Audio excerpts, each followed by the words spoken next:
Olá, irmãos, a paz do nosso Senhor Yeshua, tudo bem com vocês? Hoje eu quero falar sobre uma maravilha que se encontra no profeta Ezequiel, do capítulo 40 ao 48, onde Deus revela um templo no Alto Monte, que vai fazer referência com muitas coisas da Escritura. Só que eu quero resumir, eu vou falar especificamente o que está no capítulo 47, que é sobre o Rio da Água da Vida. Muitos de vocês devem conhecer isso. Só que eu quero mostrar algo que Deus me mostrou esses dias. Eu só quero contextualizar um pouquinho o livro. Na verdade, do capítulo 40 ao 48, né? Só para vocês entrarem dentro do assunto e entender o que eu quero passar para vocês. Ezequiel, do capítulo 40 ao 48, vai ter um paralelo muito grande. Na verdade, o profeta Ezequiel ele vai ter um paralelo muito grande com o livro de Apocalipse. Porque Ezequiel ele vai comer um livrinho escrito por dentro e por fora. Deus vai dar para ele. E ele vai comer, vai ser doce como mel no estômago dele. E ele vai acabar a sua profecia numa cidade que é muito semelhante à de Apocalipse. Aliás, João também recebe um livrinho escrito por dentro e por fora e ele come esse livrinho. E a sua profecia também acaba em uma cidade. Reconheceu o padrão?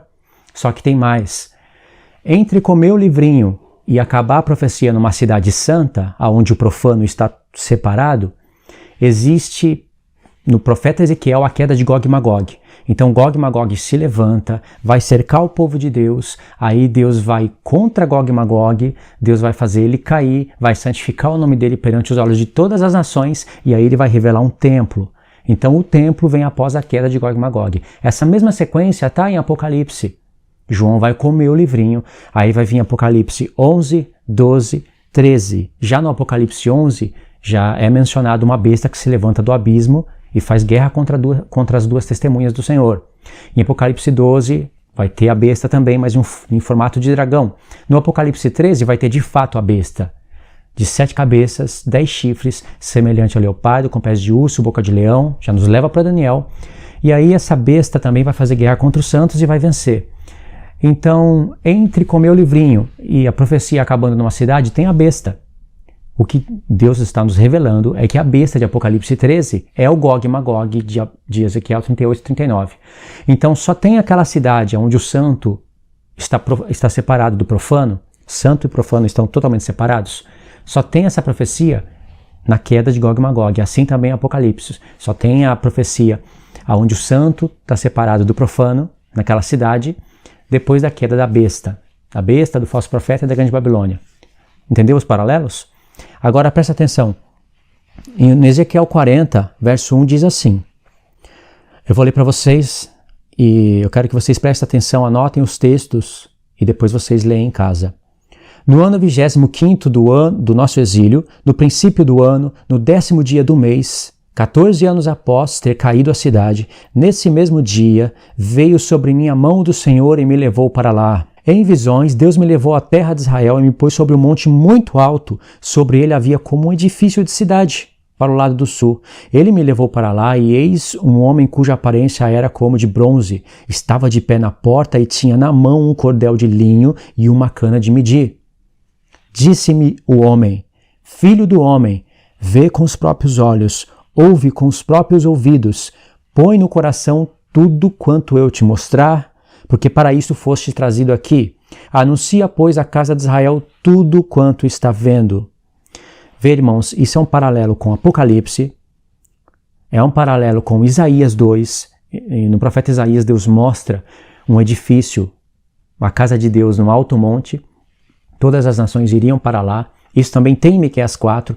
E em Apocalipse, capítulo 21, verso 9, quando João é levado em espírito, disse que ia mostrar, o anjo disse que ia mostrar a esposa do cordeiro. E mostrou uma cidade no alto monte. Vê quantos paralelos tem aqui? Mas interessante é que Deus chamou a nossa atenção logo no começo do livro. Ele falou para Ezequiel, mas está falando para nós. Olha com os próprios olhos, escuta com os ouvidos, põe no coração tudo quanto eu te mostrar. Aí essa mesma frase vai aparecer em Ezequiel 44. Isso que é importante. Ezequiel, na verdade, Ezequiel 44, verso 5. Vamos dar uma lida lá. E é muito importante você entender o porquê que Deus está repetindo isso. Ezequiel 44, vamos pegar a partir do verso 1. Então o homem me fez voltar para o caminho da porta do exterior do santuário, que olha para o oriente, a qual estava fechada. Disse-me o Senhor, esta porta permanecerá fechada, não se abrirá, ninguém entrará por ela, porque o Senhor, Deus de Israel, entrou por ela, por isso permanecerá fechada. Quanto ao príncipe, ele se assentará ali por ser príncipe, para comer o pão diante do Senhor. Pelo vestíbulo da porta entrará e por aí mesmo sairá. Depois o homem me levou pela porta do norte, diante da casa.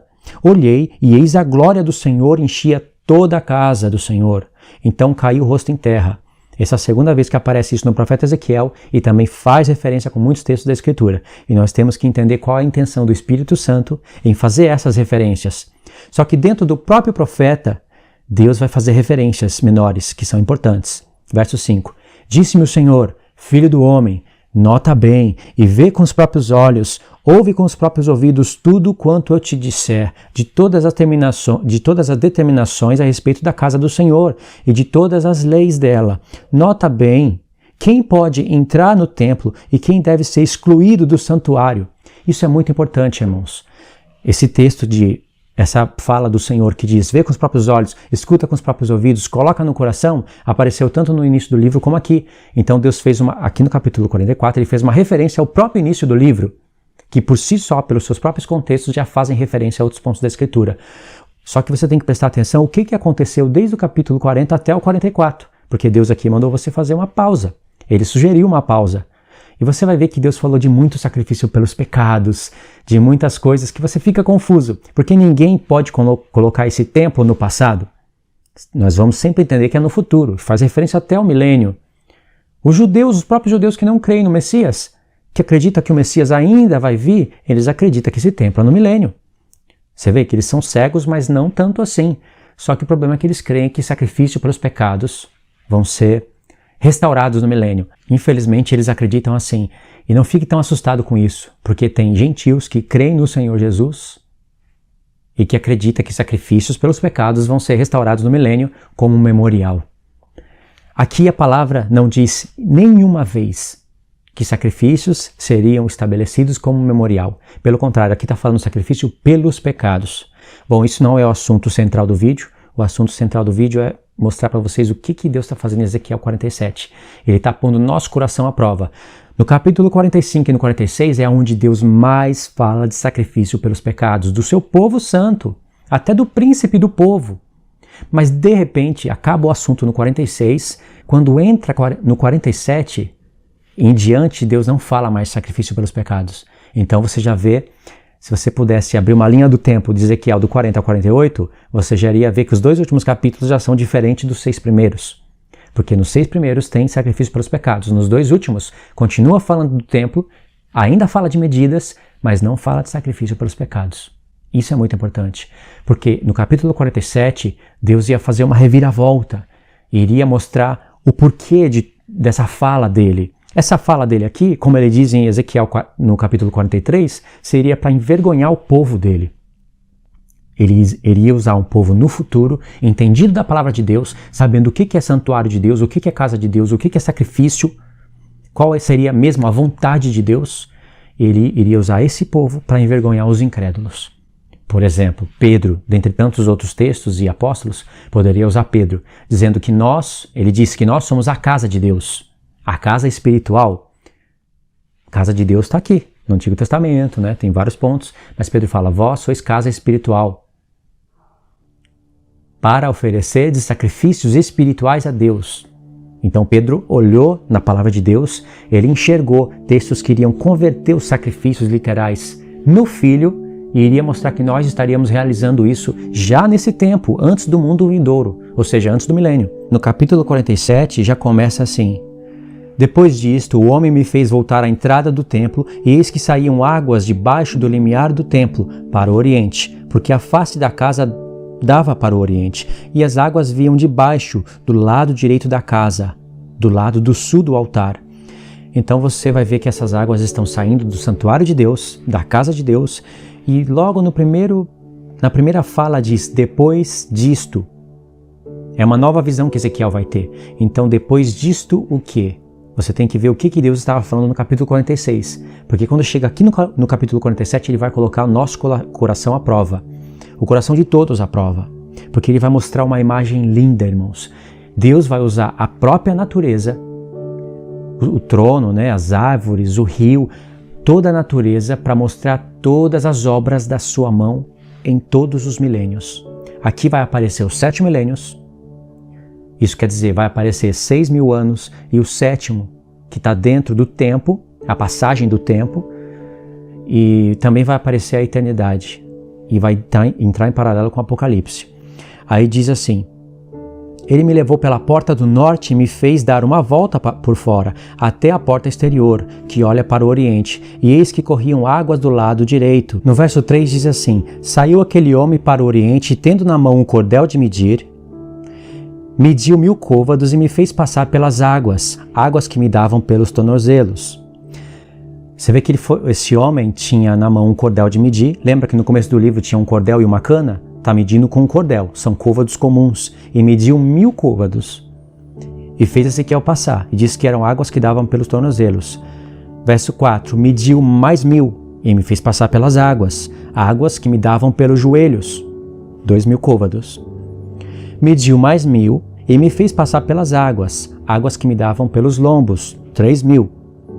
Quando chega no 4000, olha o que acontece, mediu ainda outros 1000, 4000, e já era um rio que não podia atravessar, porque as águas tinham crescido, águas que se deviam passar a nado, rio pelo qual não se podia passar. Primeira pergunta, por que o Senhor está medindo de 1000 em 1000 côvados? Por quê? Deus não faz nada por acaso, irmãos. E por que quando chegou no 4000, virou um rio? Na verdade, se você ler com atenção, até os 3000 côvados dava pé. Quando mediu 4000, quando foi medir, né, do terceiro em diante, 4000, aí o rio já foi ficando profundo. Por quê? E depois dos 4000, ainda teria que nadar.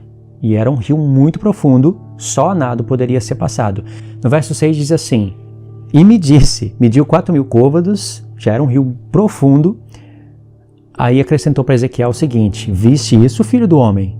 Então, Ezequiel está falando agora, então me levou e tornou a trazer a margem do rio, ou seja, Ezequiel não foi até o fim do rio, do mar, né? Tendo eu voltado, eis que na margem do rio havia grande abundância de árvores, de um e de outro lado. Então me disse, estas águas saem para a região oriental e descem a campina, e entram no Mar Morto, cujas águas ficarão saudáveis. Toda criatura vivente que vive em enxames viverá por onde quer que passe esse rio, e haverá muitíssimo peixe, e aonde chegarem essas águas tornarão saudáveis as do mar, e tudo viverá por onde quer que passe este rio. Junto a ele se acharão pescadores. Aí vai falar que desde En-Gedi até Englaim, tem que buscar isso nas escrituras. Haverá lugar para se estender redes, o seu peixe, segundo as suas espécies, será como o peixe do mar grande, em multidão excessiva. Mas os seus charcos e os seus pântanos não serão feitos saudáveis, serão deixados para sal. Agora presta atenção aqui no verso 12, tudo que foi falado antes é muito importante, mas olha como o Senhor vai ser categórico aqui. Junto ao rio, as ribanceiras, de um e de outro lado, nascerá toda sorte de árvore que dá fruto para se comer. Não fenecerá a sua folha, não faltará o seu fruto nos seus meses, ou seja, vai produzir de mês em meses. Produzirá novos frutos. Vou ler de novo. Não fenecerá a sua folha, nem faltará o seu fruto. Nos seus meses produzirá novos frutos, porque as suas águas saem do santuário. O seu fruto servirá de alimento e a sua folha de remédio. Irmãos, esse texto aqui, no coração do Senhor, ele já planejava usar isso no futuro. Aí olha só como o Senhor foi bem categórico. Ele começou a falar de 4000 côvados e terminou o assunto do rio, usando a natureza, usando árvores, usando peixes, usando rede, usando a natureza, né? Só não apareceu animais aqui. Para falar de uma história que ele vai fazer com os homens. Então ele falou de 4000 côvados e terminou em um texto que ele tinha no coração em usar em Apocalipse. Que coisa linda, não é? Vamos ver esse texto em Apocalipse. Em Apocalipse, capítulo 22, o Espírito Santo vai estar explicando coisas que se começaram a ser explicadas no capítulo 21. tem 1000 anos literais de reinado de Cristo na Terra, e somente quem entende assim 1000 anos literais pode explicar com exatidão o que está sendo falado aqui. Então me mostrou o rio da água da vida, brilhante como cristal. Esse rio da água da vida é o mesmo rio de águas vivas, é a mesma fonte de água da vida que aparece em vários profetas, que aparece no Novo Testamento e que aparece lá em Ezequiel, que aparece em Zacarias. É o mesmo rio da água da vida, é o Espírito do Senhor e a palavra de Deus. O livro do Apocalipse acaba com esse rio. Aí diz, no meio da sua praça, da praça da cidade, de à outra margem do rio, estava a árvore da vida, no singular. É uma referência ao próprio Senhor. O rio faz uma referência ao Espírito de Deus e de Cristo. A árvore da vida, o Senhor. E esse rio sai do trono de Deus e do Cordeiro. Verso 2, no meio da sua praça, de uma e outra margem do rio, que estava a árvore da vida, que produz 12 frutos, dando seu fruto de mês em mês. Olha as referências para Ezequiel. E as folhas da árvore são para a cura dos povos. A mesma coisa que está em Ezequiel. Quase a mesma coisa, né? Lá em Ezequiel, na cidade, no santuário de Deus, as águas estão saindo do santuário de Deus. Aqui também, está saindo do santuário de Deus. Deixa eu terminar aqui o verso 3. Nunca mais haverá qualquer maldição. Nela estará o trono de Deus e do Cordeiro. Os seus servos o servirão, contemplarão a sua face e na sua fronte estará escrito o seu nome. Quantas revelações tem aqui, né? Mas vê, lá em Ezequiel tem um santuário e as águas estão saindo do santuário de Deus. Aqui em Apocalipse tem o santuário de Deus, que é a esposa do Cordeiro, e as águas estão saindo do santuário de Deus. Isso tem uma aplicação na nossa vida hoje, assim como em Ezequiel, mas o tempo no qual mesmo Deus se refere é no milênio, ou seja, no 7º dia da criação e na eternidade, no 8º dia. Aquele 8º dia que aparece nas festas. Deus fez um plano, ele abriu um espaço de tempo. A passagem do tempo na eternidade, ficou a eternidade passada e a eternidade futura, 6 dias para ele trabalhar com os homens, e no 7º, que ainda tem contagem de tempo, porque são 1000 anos, seria o descanso, seria o reinado de Cristo na terra. E depois disso, se tivesse um 8º dia, seria a eternidade futura. Assim, na nossa linguagem, né? Para Deus não existe eternidade passada e futura. É que ele abriu a passagem do tempo. Na eternidade ele abriu esse espaço para trabalhar com os homens, para se revelar aos homens.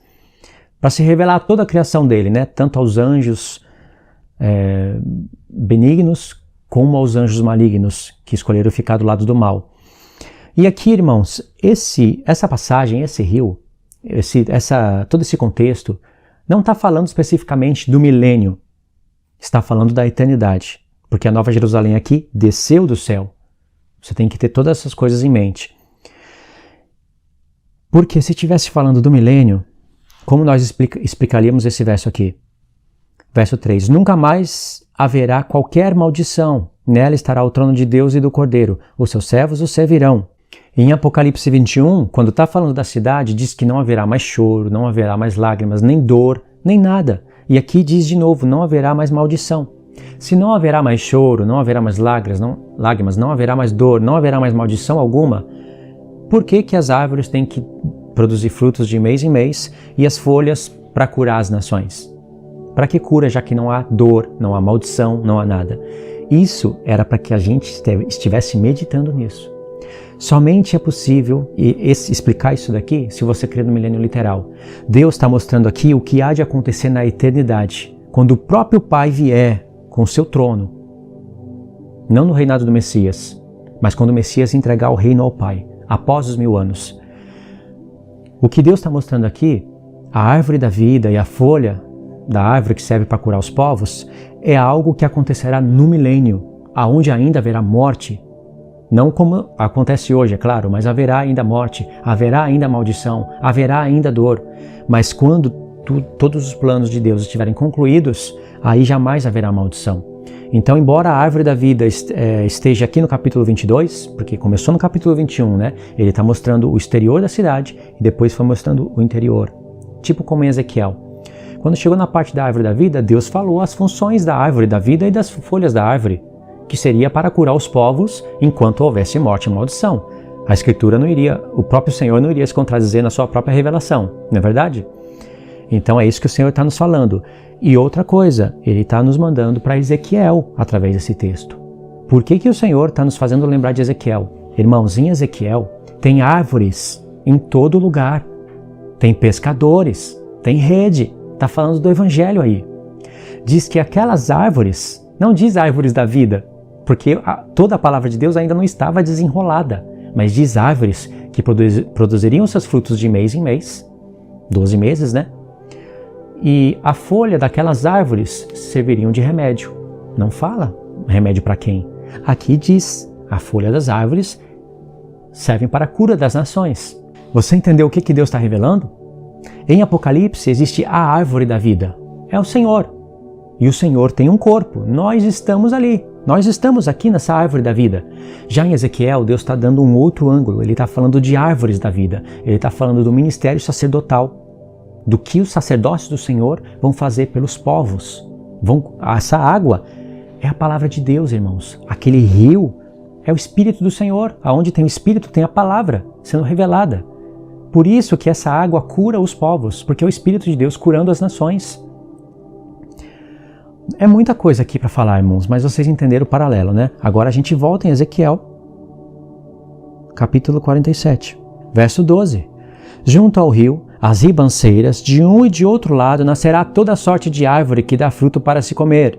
Está falando do nosso ministério. Não fenecerá a sua folha, nem faltará o seu fruto. Nos seus meses produzirá novos frutos, porque as águas, o Espírito do Senhor, sai do santuário de Deus.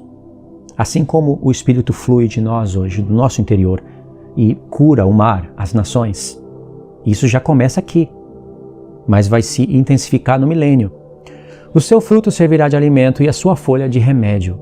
Agora presta atenção, aqui com o Apocalipse o Senhor nos falou que está falando da eternidade.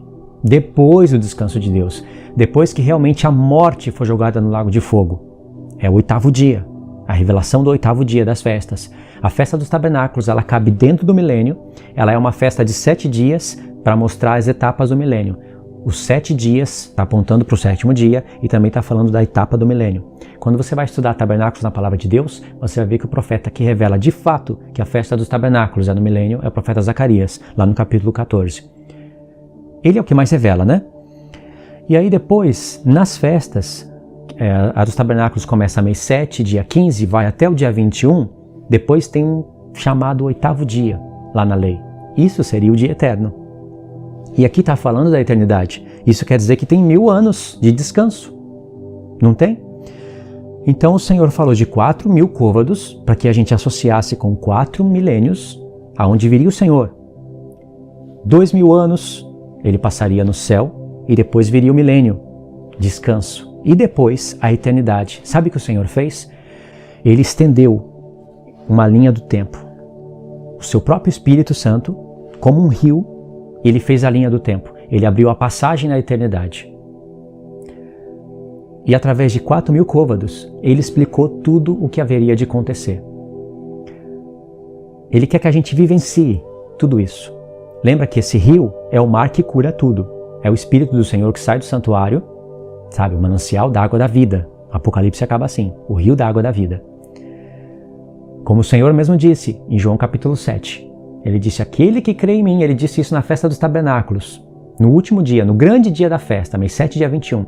Aquele que crê em mim, como diz as Escrituras, do seu interior fluirão rios de água viva. Ele falou isso em João 4, repetiu em João 7 e está ali, em Apocalipse 22. Tem em vários profetas também. Entendeu o mistério? Então o Senhor disse, pensou consigo mesmo, eu vou revelar para os meus santos todas as obras da minha mão. Vou estender o meu espírito como uma linha do tempo. Vou mostrar para eles a passagem do tempo. O meu espírito são as Escrituras. Durante 4.000 anos, Deus iria fazer todo o seu trabalho, todas as alianças. Dentro dessa linha do tempo, existem 7 alianças, que em uma outra oportunidade eu falo para vocês.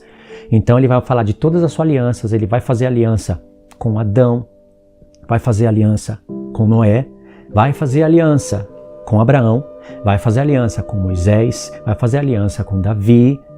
O Senhor, o próprio Senhor, Yeshua veio, fez o início de uma aliança eterna e depois dos 1000 anos o próprio Pai fará uma aliança com todos. São 7 alianças. E as primeiras, elas testemunham a aliança eterna. Já a aliança feita com Abraão já é um testemunho de uma aliança eterna que ele faria no futuro. Então, irmãos, a revelação é muito profunda. Aí o Senhor, nos 4.000 côvados, ele está nos mostrando tudo o que ele haveria de colocar, chamar profetas, profetizar, enquanto ele estava no céu, antes de se fazer carne. Ele profetizou, falou da sua vinda durante 4.000 anos. No 4º milênio ele viria. Aí ele morreria pelos nossos pecados, ressuscitaria para a nossa justificação e o Pai iria trazer ele aos céus novamente. A plenitude dos tempos, irmãos, está aí, nesses côvados. Paulo disse que quando o Senhor veio é a plenitude dos tempos, é o tempo mais importante, porque quando ele veio para fazer cair sobre ele todos os nossos pecados, mas também para limpar os nossos pecados, ou seja, ele veio para fazer cumprir muitas das profecias que estavam no Antigo Testamento, que ele mesmo profetizou. E quando ele veio, ele profetizou muitas outras coisas que estavam relacionadas com o seu ministério celestial, que haveria de acontecer após a sua ressurreição. Então ele morreu pelos nossos pecados, o Pai ressuscitou ele porque aceitou o seu sacrifício. Essa é a chave de Ezequiel. Aceitou todo o seu sacrifício, ele ascendeu aos céus e dali ele vai trabalhar para fazer se cumprir todas as outras profecias que inclui as últimas 3 festas.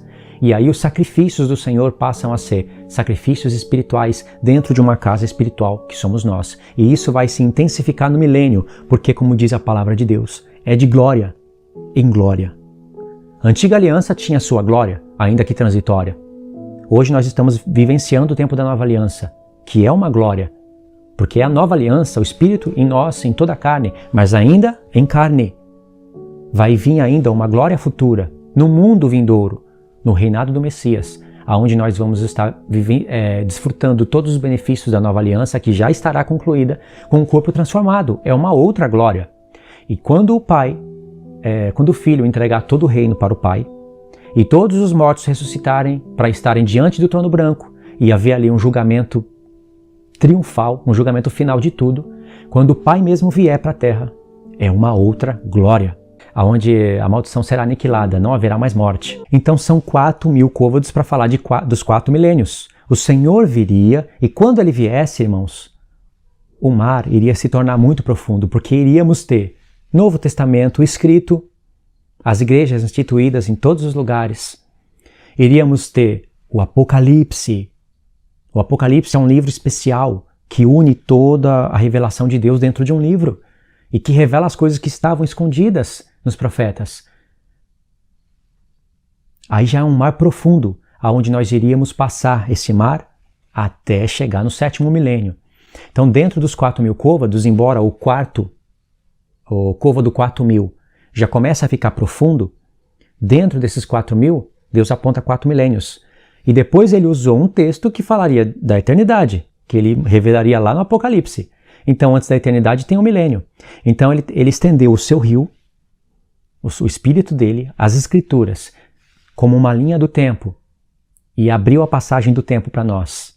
Por isso que cura. As escrituras curam tudo. Para nos revelar o tempo.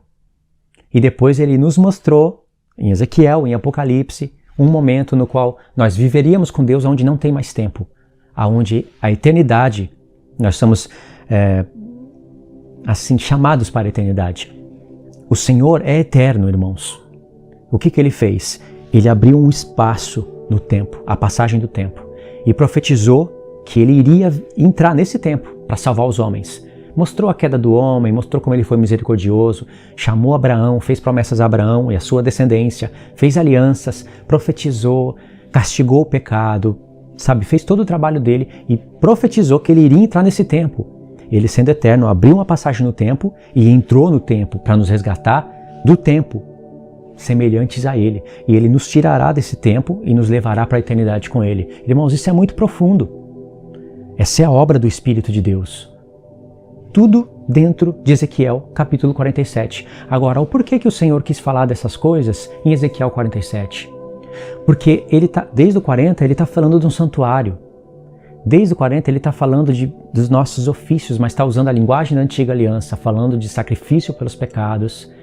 E as pessoas que não entendessem as Escrituras, que desprezassem a lei do Senhor, iriam ficar confusas, não iriam entender isso. Aliás, isso que eu estou falando está no capítulo 43, quando Deus falou: Filho do homem, mostra o modelo dessa casa, a planta, mostra tudo para os rebeldes de Israel, para que eles fiquem envergonhados.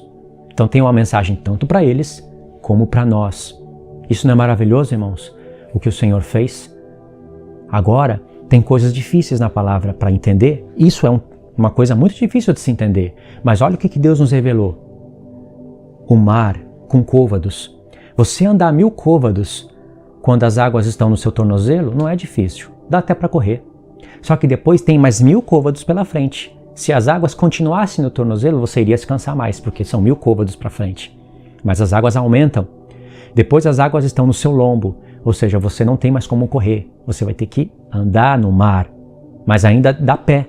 Você pode parar e descansar, mas você tem que continuar andando se você quiser chegar até o trono de Deus. Quando chega nos 3000 côvados, vai medir o quarto, já fica profundo. Isso quer dizer que o que Deus, antes de chegar no quarto milênio, nos 4000 côvados, o mar já ficou profundo. Está querendo dizer que as profecias já estavam todas desenroladas. Já teríamos Daniel para comparar com Isaías, para comparar com Ezequiel, para comparar esses profetas contemporâneos, né? Isaías e Daniel não são contemporâneos, mas agora com Daniel a gente pode comparar com vários textos. Isaías não tinha acesso aos profetas, por exemplo, como Daniel, Ezequiel, Jeremias, mas esses profetas tinham acesso aos profetas Oséias, Isaías, Miqueias, Amós, que são profetas contemporâneos. Então, quando Deus desenrola a história através desses profetas, Daniel, Ezequiel, Jeremias, Neemias, Esdras, Ageu, fica mais profundo as coisas.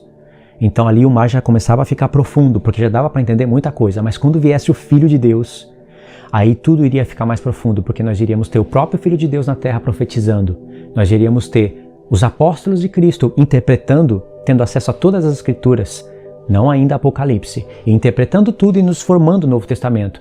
E depois o Senhor ainda nos daria de presente o Apocalipse. É um rio profundo, irmãos.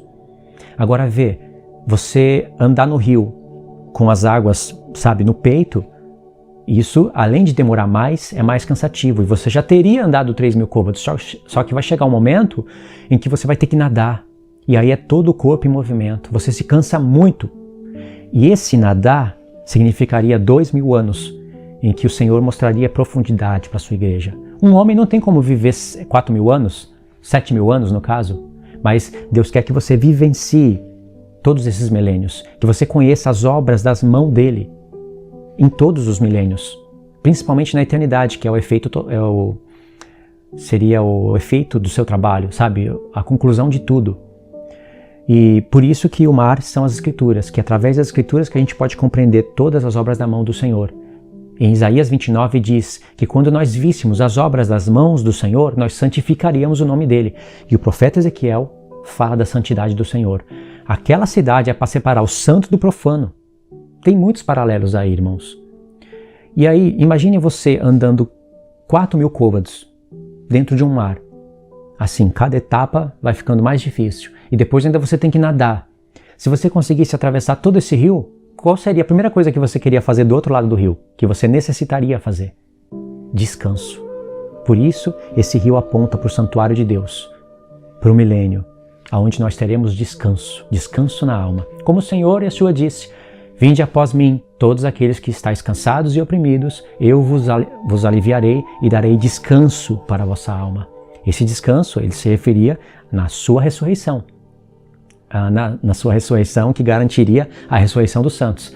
Na ressurreição dos santos nós teríamos o descanso. Entendeu, irmãos? E coisas na palavra, para você entender coisas profundas na palavra, você vai ter que se esforçar bastante. Fazer força, nadar bastante. Comparar todas essas coisas para compreender o coração do Senhor, porque é assim que ele escolheu para se revelar, através desse mar, desse rio profundo das Escrituras. Essa era a mensagem de hoje, irmãos. Eu vou deixar aí para vocês também no comentário fixo, irmãos, um link do grupo do WhatsApp.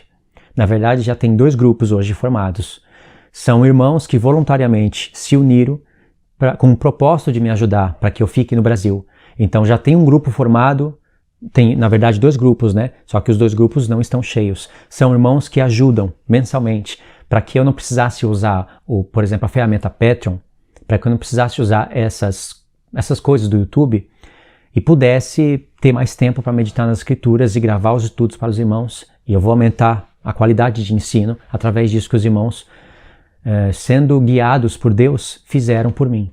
Então eu sou muito grato a eles e já tenho recebido a ajuda dos irmãos. Estou prestes a me mudar para a casa onde eu vou ficar, e aí eu vou ter tempo para trazer estudos com mais qualidade para os irmãos meditarem, e eu creio que isso vai redundar muito a edificação para Deus. Se quando eu estava no Japão, trabalhando, fazia os vídeos sem ter muito tempo, já edificava, imagine agora tendo tempo para fazer com qualidade, vai edificar muito mais.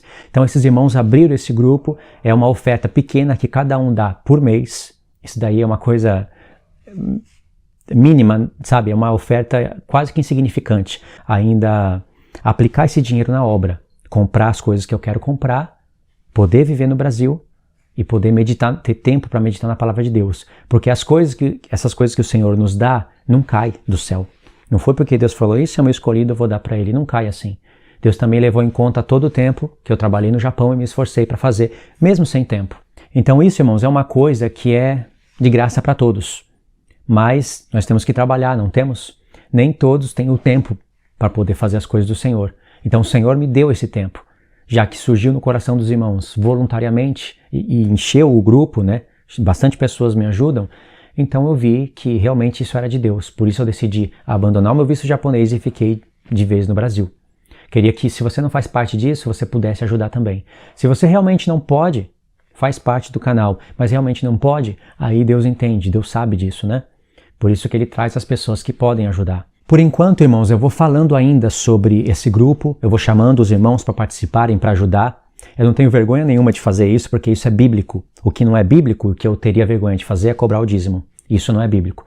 Mas as ofertas voluntárias e o que dá para edificar a casa de Deus, o que serve para a edificação da casa de Deus, isso é bíblico. E quando vocês verem que a oferta é tão mínima, é tão simbólica, mas que Deus usa o número, a quantidade de pessoas para abençoar uma vida, e dá para abençoar até muito mais que uma vida, aí vocês vão perceber que isso não é pesado para ninguém.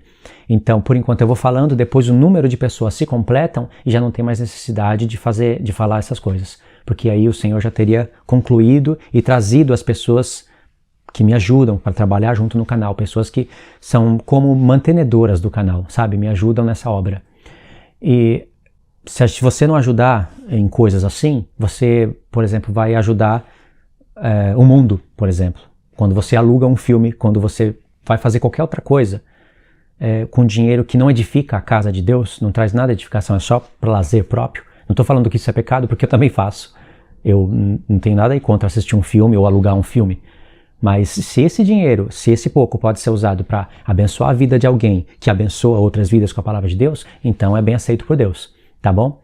Então é isso daí, irmãos. Espero que vocês tenham gostado do estudo, tenham entendido o meu recado final e fiquem todos na graça e na paz do nosso Senhor Yeshua.